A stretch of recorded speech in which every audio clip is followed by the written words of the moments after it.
Hi, so I realized earlier that I forgot to cover why a number to the zero power is equal to one. So we could say like, a to the zero power is one or x to the zero power is one. And the only rule with this is that a cannot be equal to zero. And we'll see why in a moment. So let's talk about where this rule comes from. To do that, let's start off here. If we have any number, like let's say 112, divided by 112, that's equal to 1. We do know that. Basically, any number divided by itself is equal to 1. And the only rule is that this number on the bottom cannot be equal to 0.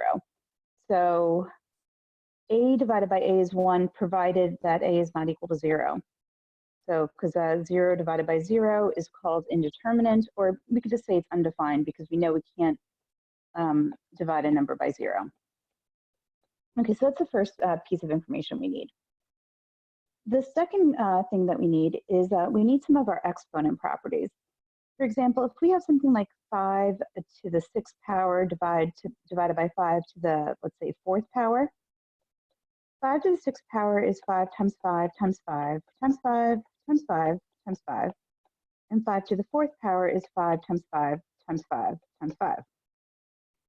So we can cancel any like factors, and when we're canceling them, they're equal to 1, like 5 divided by 5 is 1. All right, so when we do this, we wind up with just, well, there's 2 5s on the top, there's none of the 5s left on the bottom, so this becomes just 5 to the 2nd. So this gives us our rule that if we have any number to whatever power, divided by that same number to a different power, or really it even could be the same power, we just subtract their exponents. So a to the m power divided by a to the n power is a to the m minus n. Just one more example, if we have something like 5 to the 30th power divided by 5 to the, let's say, 12th power, that's just going to be 5 to the 30 minus 12 power, which is 5 to the 18th power. All right, so if we got that, suppose we had something like this. 5 to the 10th power divided by 5 to the 10th power. Well, using our exponent rules, we know that we can just subtract the exponents, which means this would be 5 to the 0 power. However, we also have our rule that we started off with, whereas if we take any number and divide it by itself, that's just equal to 1. So if we look at these two parts here, what we've just shown is 5 to the 0 power is equal to 1. But it just doesn't apply to 5, it'll apply to almost any number.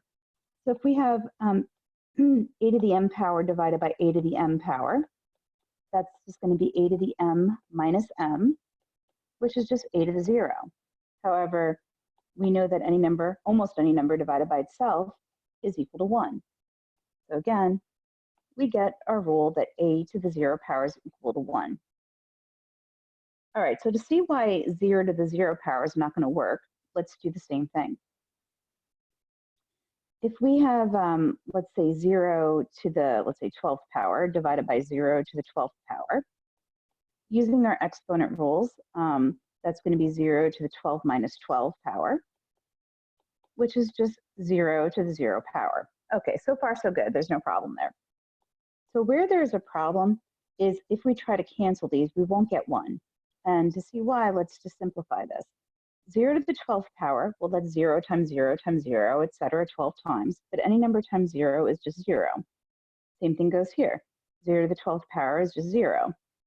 So looking at this, this is equal to 0 over 0. But we know that whenever we divide by 0, it's undefined. So a little bit weird notation, but basically 0 over 0 is undefined.